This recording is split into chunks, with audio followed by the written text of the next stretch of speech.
So ayan, naglalaba ako kanina. Actually ngayon, naglalaba pa din ako.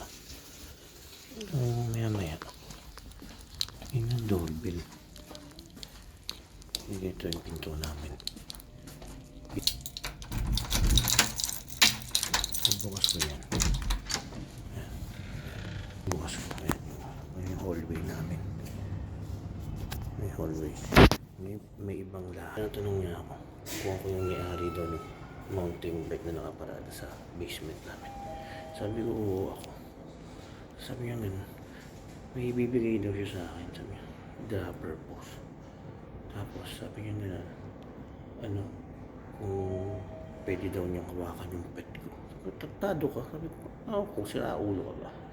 Ulit na nangyari na sa akin dati. Sabi ko, hindi nga ako pumayag.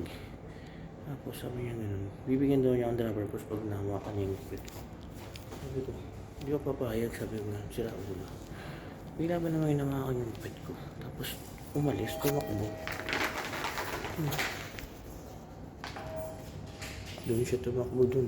Nakakainis.